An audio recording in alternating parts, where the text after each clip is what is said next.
निकालो यशाया की पुस्तक 11 उसका 11 से 12। उस समय प्रभु अपना हाथ दूसरी बार बढ़ाकर बचे हुओं को जो उसकी प्रजा के रह गए हैं, अशरूर से, मिस्र से, परशोस से, कूश से, एलाम से, शिनार से, हमात से और समुद्र के द्वीपों से मोल लेकर छुड़ाएगा। वह जाति जाति के लिए झंडा खड़ा करके इज़राइल के सब निकाले हुओं को और यहूदा के सब बिखरे हुओं को पृथ्वी की चारों दिशाओं से इकट्ठा करेगा। हालेलुया। वह जाति जाति के लिए झंडा खड़ा करके इज़राइल के सब निकाले हुओं को और यहूदा के सब बिखरे हुए लोगों को चारों दिशाओं से इकट्ठा करेगा, एक देश बनाएगा। इज़राइल ही एक ऐसा देश है, सिर्फ एक ऐसा देश जो दूसरी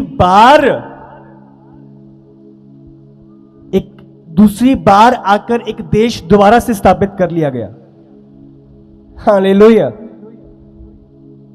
पहले भी इज़राइल एक देश था, एक जगह थी, एक कंट्री था, पर एक समय था कि जब नेबुकदनेस्सर के समय में 579 के टाइम पे 579, आपको पता है जब बेबीलोन का राजा आया, बेबीलोन ने चढ़ाई करी और उस दौरान क्या हुआ कि बेबीलोन के जो लोग थे उन्होंने सारे इस्राएलियों को बंधुआई बना के वहां से निकाल लाए और सारी जो इज़राइल की जगह थी वो उजाड़ दी गई।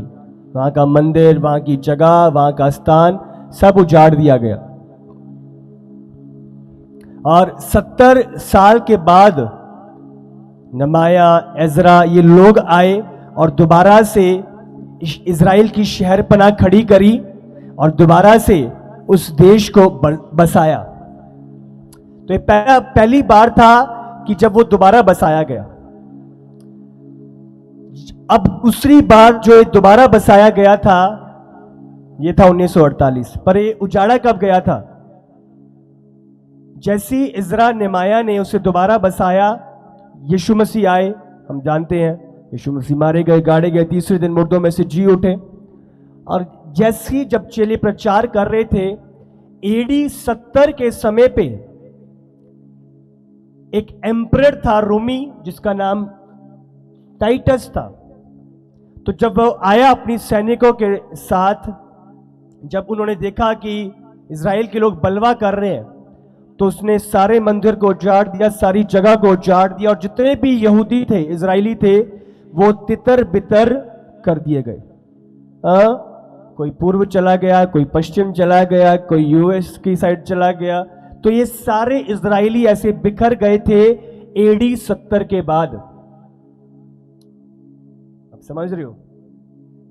और 1948 हमारा देश इंडिया 1947 में आजाद हुआ था।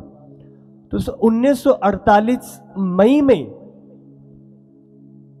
इज़राइल जो देश था ये स्थापित हुआ, ये बनाया गया, इनको अपनी जगह दी गई और दोबारा जो लोग तितर बितर थे वो दोबारा इकट्ठे करे गए।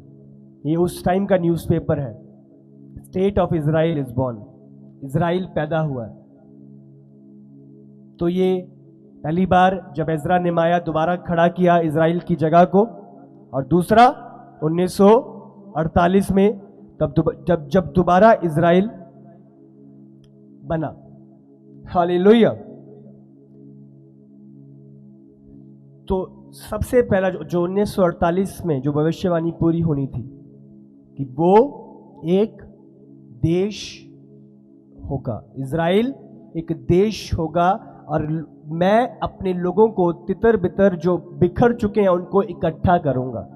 तो 1948 वो दिन था जब लोग इकट्ठा करे गए, वो देश तैयार हुआ। हालेलुया। दूसरा जो हम देखते हैं, दूसरी भविष्यवाणी, कि जब इज़राइल देश बना, इसको महीने, 2 महीने या 10 महीने नहीं लगे, ये एक ही दिन में इसके देश बनने की घोषणा करी गई थी। हालेलुया। अभी तक कोई भी ऐसा देश नहीं जो एक ही दिन में बन गया हो। अब समझ रहे हो, इतनी फॉर्मेलिटीज, इतनी सारी चीजें ये है। ये ऐसा नहीं होता कि अगर किसी ने अपने आप में एक लोगों ने चुनाव कर लिया, हाँ भी मैं एक देश हूं और वो देश बन गया। नहीं, दूसरे देशों का आपको पहचानना कि आप एक देश हो, आपकी देश की पहचान बनाता है। हालेलुया। ये आपकी पहचान नहीं कि मैं हूं, दूसरे लोग क्या आपको पहचान रहे हैं।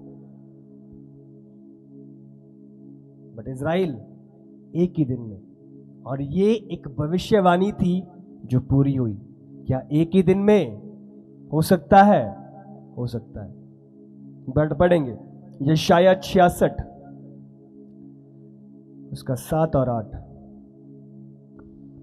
उसकी पीड़ाएं उठने से पहले ही उसने जन्मा दिया, उसको पीड़ाएं होने से पहले ही उसने बेटा जन्मा। ऐसी बात किसने कभी सुनी? किसने कभी ऐसी बातें देखी? क्या देश एक ही दिन में उत्पन्न हो सकता है? क्या एक जाति शरणा मात्र में ही उत्पन्न हो सकती है? क्योंकि सिय्योन की पीड़ाएं उठी ही थी कि उससे संतान उत्पन्न हो गए। हालेलुया। क्या हो सकता है? आप समझ रहे हो? क्या देश एक ही दिन में उत्पन्न हो सकता है? हाँ, हो सकता है। तो ये भविष्यवाणी की एक ही दिन में इज़राइल पैदा हो जाएगा, बन जाएगा, ये एक भविष्यवाणी थी जो पूरी करी गई। 1948 में एक ही दिन में जो यूएस का जो राष्ट्रपति था उसने इज़राइल के देश को देश के रूप में पहचाना। उसके बाद बाकी के देश जितने भी थे उन्होंने उसे पहचाना। तो इस प्रकार एक ही दिन में इज़राइल एक देश घोषित करा गया। हालेलुया। समझ रहे हो कि नहीं? कलीसिया हाथ को हिलाओ अगर आप समझ रहे हो। हाँ, आज हम बात कर रहे हैं कि ये चीजें यूं ही नहीं है, अचानक से उसने हमला कर दिया, अचानक से ये भूचाल आ गया, पता नहीं ऐसा क्यों हो रहा है, दुनिया में क्या घटित हो रहा है। आप अनजान नहीं ठहर सकते, जबकि बाइबल में जो चीजें आप देख रहे हो पहले से लिख दी गई हैं। हालेलुया। आपने एक मूवी देखी होती है, हाँ, आप दोबारा किसी और के साथ देख रहे होते हो, आप उसे बता रहे होते हो उसके बाद ये होएगा, इसके बाद ये होएगा, इसके बाद ये होएगा। आप समझ रहे हो? क्यों? क्योंकि आपने पहले ही देखी होती है उसे। तो इसी प्रकार बाइबल में जो होने वाला है या जो हो रहा है हमने पहले से देखा हुआ है, पहले से जानते हैं हम कि क्या होगा। इसके बाद ये ऐसे आएगा, इसके बाद इसकी एंट्री होगी, इसके बाद ये आएगा, इसके बाद ये होगा। हालेलुया। हम अनजान नहीं है, हमारे लिए नया नहीं है, हमारे लिए अचानक सा नहीं है। जो प्रभु ने हमें दिया है उसका जीवित कलाम वो पहले से बताता है, जाहिर करता कि क्या होने वाला। हालेलुया। लूका की पुस्तक निकालो 21 उसका 20 से पढ़ो आगे। जब तुम यरूशलेम को सेनाओं से घिरा हुआ देखो तो जान लेना कि उसका उजड़ जाना निकट है। तब जो यहूदियों में हो वे पहाड़ों पर भाग जाएं, और जो यरूशलेम के भीतर हो वे बाहर निकल जाएं, और जो गांव में हो वे उसमें ना जाएं, क्योंकि ये पलटा लेने के ऐसे दिन होंगे जिनमें लिखी हुई सब बातें पूरी हो जाएंगी। उन दिनों में जो गर्भवती और दूध पिलाती हुई और उनके लिए हाय हाय, क्योंकि देश में बड़ा कलेश और इन लोगों पर बड़ी आपत्ति होगी। वे तलवार के कोर हो जाएंगे और सब देशों के लोगों में बंधुए होकर पहुंचाए जाएंगे। और जब तक अन्य जातियों का समय पूरा न हो तब तक यरूशलेम अन्य जातियों से रौंदा जाएगा, और सूरज और चांद और तारे वे चिन्ह दिखाई देंगे, और पृथ्वी पर देश देश के लोगों को संकट होगा। कि देश में बड़ा कलेश और इन लोगों पर बड़ा प्रकोप होगा। हालेलुया। यहाँ पे शब्द है होगा, वो चीजें हिलाई नहीं जा सकती। वे तलवार यरूशलेम को सेनाओं से घिरा हुआ देखो तो जान लेना कि उसका उजाड़ जाना निकट है। हालेलुया। प्रभु का आगमन बहुत निकट है और उसके आने से पहले जो भविष्यवाणियां लिखी गई हैं उनका पूरा होना अवश्य है। उसे कोई भी इधर उधर नहीं कर सकता। हालेलुया। उनका पूरा होना अवश्य है। 1967 में एक बहुत बड़ा युद्ध 6 दिनों का इजराइल और जो मुस्लिम देश थे मिडल ईस्ट के, उनके बीच में बड़ा युद्ध चला और जगह को लेके बहुत युद्ध दिन और रात चला। पर उसके बाद प्रभु के अनुग्रह से इजराइल ने जीत हासिल करी और जितना भी जगह थी और जगह पे किसका अधिकार होएगा, तो वो सारी जितने भी ट्रीटीज थी वो सारी साइन करवाई गई। और उस समय से ही ये आपसी युद्ध बीच बीच में चलता आ रहा है और वो उनके खिलाफ काम करते हैं और फिलिस्ती इजराइल के खिलाफ। और आप इसका पहले से ही जानते, आप समझ रहे हो, हम गोलियत के समय से जानते हैं इस युद्ध के बारे में, इस दुश्मनी के विषय में। फिलिस्ती और यहूदी इजराइल के लोग, आप देख रहे हो वहां से अब तक चीजें चली आ रही हैं। और अब ऐसा टाइम आ रहा है कि इजराइल पूरा घिरा होएगा। आप समझ रहे हो, पूरा घिरा होएगा। जितने भी मिडिल ईस्ट के देश है, जितने भी आसपास के लोग हैं, उसे घेरे होंगे और उसे खत्म, हाँ, अगर आप उनके बयान सुनो, इसका नामो निशान मिटा देंगे, खत्म कर देंगे, देश को ही खत्म कर देंगे। हालेलुया। पर अब इस देश को कोई खत्म नहीं कर सकता। हालेलुया। ये देश मामूली देश नहीं है।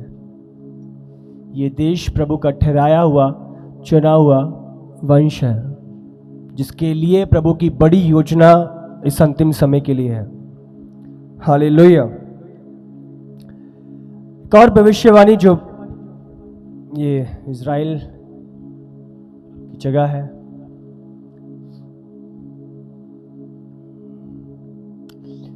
डिटेल में आपको बताऊंगा। इसके अंदर ही एक वेस्ट बैंक की जगह और बहुत सारी चीजें हैं जहां पे लोग दूसरे हैं पर अधिकार इजराइल का है। तो ऐसी बहुत बातें हैं, बट जो आज हमारा संदेश का तात्पर्य है वो ये समझना कि ये बातें नई नहीं है, बट भविष्यवाणियां जो पहले से प्रभु ने कर दी गई। हालेलुया। बाइबल में लिखा है, प्रभु ने, अगर आप पुराने नियम में हम देखते हैं कि नॉर्थ साइड से लोग आएंगे मेरे वापस, एक बड़ी तादाद में नॉर्थ से लोग वापस आएंगे। निकालो यिर्मयाह 16 उसका 15। वरन ये कहा जाएगा कि यहोवा जो इसराइलियों को उत्तर के देश से, आप देख रहे हो, पढ़ो, और उन सब देशों से जहां उसने उनको बरबस कर दिया था छुड़ा ले आया, उसके जीवन की सौगंध, क्योंकि मैं उनको उनके निज देश में जो मैंने उनके पूर्वजों को दिया था लौटा ले आऊंगा। उत्तर देश से उनको लौटा ले आऊंगा, वापस ले आऊंगा। जितने भी लोग मेरे हैं, मैंने आपको बताया था, यहूदी तितर बितर हो गए थे, बिखर गए थे। तो 1989 में जो ये रशिया का, जो हम सोवियत यूनियन कहते थे, बहुत बड़ा एरिया था रशिया के पास, बट 1989 में ये टूटा। उससे पहले ये अपने लोगों को बांध के रखते थे और लोगों को बाहर नहीं निकलने देते थे। बट 1989 के बाद जब ये टूटा तो बताया जाता है 12 से 14 लाख यहूदी वापस इजराइल को आए। कहां से? रशिया से। अगर आप इजराइल का मैप देखो, पूरे देश का मैप देखो, तो इजराइल के ऊपर जो उत्तर की साइड है वो मॉस्को रशिया है, और वहीं से ये 14 लाख इजरायली वापस अपने देश इजराइल में लाए गए। हालेलुया। मैं आपको बता रहा हूं, इतनी डिस्क्रीट, इतनी, आप समझ रहे हो, प्रभु की भविष्यवाणियां आएंगे, कहां से आएंगे, कब क्या होने वाला है, सब कुछ प्रभु ने प्लेनली बता दिया, ताकि हम समझे, जाने और रेडी हो जाएं। अगर ये भविष्यवाणियां अब तक पूरी हुई हैं तो आगे हो रही हैं, आगे होंगी। हालेलुया। जो ये समुंदर दिख रहा है आपको, जो लेबनान लिखा हुआ है, इसके इसके राइट हैंड पे जो ये येलो है, जो आप देख पा रहे हो, छोटा सा बिल्कुल इतना इजराइल है। मैप में आपको देखना पड़ता है, आपको जूम इन करके देखना पड़ता है, इतना छोटा है इजराइल। आप समझ रहे हो? और इतने बड़े बड़े देश सब इसके खिलाफ हैं, और फिर भी अपने आप में, आप समझ रहे हो, इतना बड़ा सिस्टम, एंटी डोम सिस्टम जो इसका है, ये सिर्फ प्रभु इनके साथ है, और इसीलिए कोई इनका कुछ बिगाड़ नहीं पाया। प्रभु की सुरक्षा जो इनके साथ है। हालेलुया। तो जैसा इसका एक और वचन भी अगर हम पढ़ें, यिर्मयाह 31 निकालो, इसका 7 और 8, यहां पे भी बाइबल इस बारे में बयान करती है।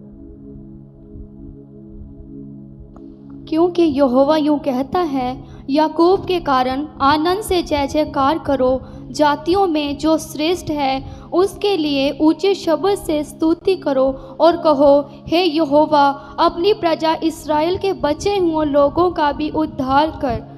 देखो, मैं उनको उत्तर देश से ले आऊँगा और पृथ्वी के कोने कोने से इकट्ठा करूँगा, और उनके बीच अंधे, लंगड़े, गर्भवती और जच्चा स्त्रियाँ भी आएंगी। ये बड़ी मंडली यहाँ लौट आएगी। हालेलुया। मैं उन्हें इकट्ठा करूँगा, उत्तर देश से उन्हें ले आऊँगा, रशिया से। भविष्यवाणियाँ प्रभु की जो हम पूरा होते हुए देख रहे हैं। हालेलुया। अद्भुत।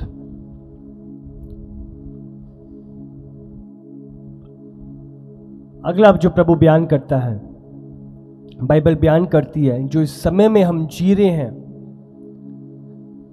इसमें ट्रैवल और ज्ञान बहुत बढ़ जाएगा। इसकी भविष्यवाणी हम दानियल में पढ़ते हैं। निकालो दानियल 12 उसका 1 से लेके 4 तक। दानियल 12। यस। उसी समय मिकायल नामक बड़ा प्रधान, जो मेरे जाति भाइयों का पक्ष करने को खड़ा रहता है, वह उठेगा। तब ऐसे संकट का समय होगा जैसे किसी जाति के उत्पन्न होने के समय से लेकर तब तक कभी ना होगा। परंतु उस समय तेरे लोगों में से जितनों के काम परमेश्वर की पुस्तक में लिखे हुए हैं वे बच निकलेंगे। जो भूमि के नीचे सोए रहेंगे उनमें से बहुत से लोग जाग उठेंगे, कितने तो सदा के जीवन के लिए और कितने अपनी नामधराई और सदा तक अनंत गिनौने ठहरने के लिए। तब सिखाने वालों की चमक आकाश मंडल की सी होगी, और जो बहुतों को धर्मी बनाते हैं वे सर्वदा तारों के समान प्रकाशमान रहेंगे। परंतु हे दानियल, तू इस पुस्तक पर मोहर करके इन वचनों को अंत समय तक के लिए बंद रख। अंत समय के लिए बंद रखा। क्यों बोला बंद रख? क्योंकि उस टाइम पे वो बातें समझ नहीं आनी थी, समझ से परी थी। कैसे होगा? कार्ड सिस्टम, ज्ञान कैसे बढ़ जाएगा? कैसे एक टाइम पे सब लोग एक समय पे देखेंगे? आप समझ रहे हो? ये चीजें उस टाइम पे नहीं समझ आने वाली थी, बट ये अब के लिए प्रभु ने रखी हुई हैं। पर बता पहले दी थी।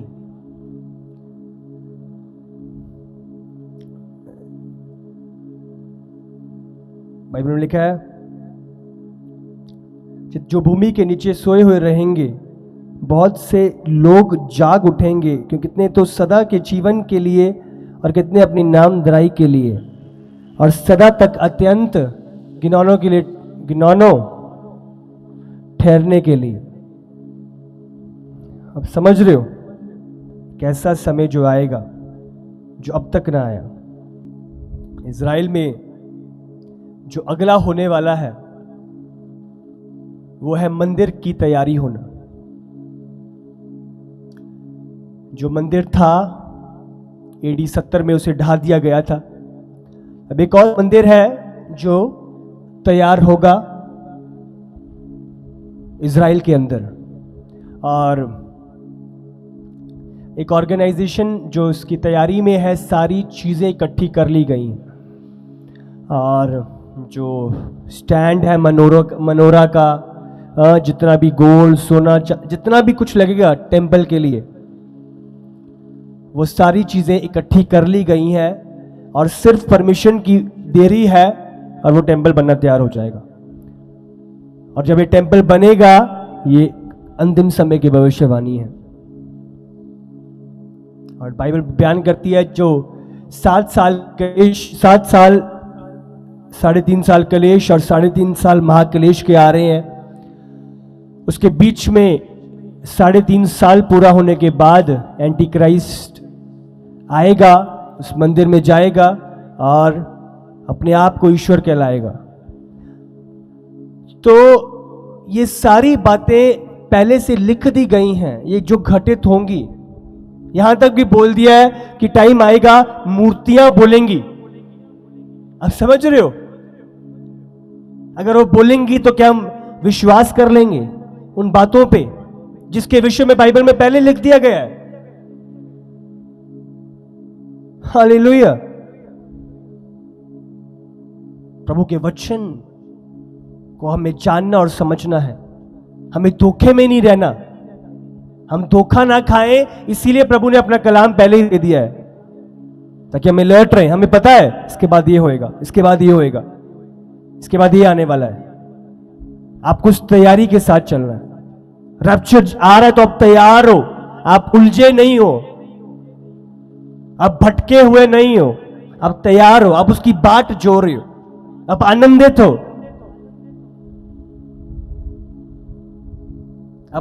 आप लेफ्ट बिहाइंड नहीं हो, आप गॉन अप हो, आप ऊपर जाने वाले हो, पीछे ठहरने वाले लोग नहीं हो। हालेलुया।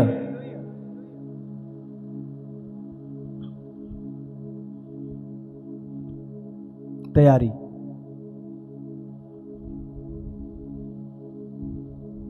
उसके बाद जो आखिरी भविष्यवाणी जो होगा, वो 2 विटनेस, 2 गवाह प्रभु लेके आएगा, इस धरती पे लेके आएगा। जो कहा जाता है, बाकी प्रभु जानता है कि वो एलिया और मूसा होंगे, क्योंकि एलिया था जिसने आग उतारी थी, और मूसा जिसने समुद्र को लहू में तब्दील कर दिया, बदल दिया था। तो ये 2 आएंगे जो 3.5 साल तक प्रभु का प्रचार करेंगे, और बाइबल में कहा इतनी सामर्थ कि ये स्वर्ग से आग उतार देंगे और कोई इनका कुछ बिगाड़ नहीं पाएगा। ये 2 गवाह जो प्रभु स्वर्ग से भेजेगा। बहुत लोग कोशिशें करेंगे, बहुत कुछ करेंगे, बट इनका कुछ भी बिगाड़ नहीं पाएंगे। और बाइबल बयान करती है 3.5 साल के बाद एंटी क्राइस्ट इन्हें मारेगा, और 3.5 दिन इनकी जो शव है, इनकी बॉडी है, ऐसी सड़क पे पड़ी होगी।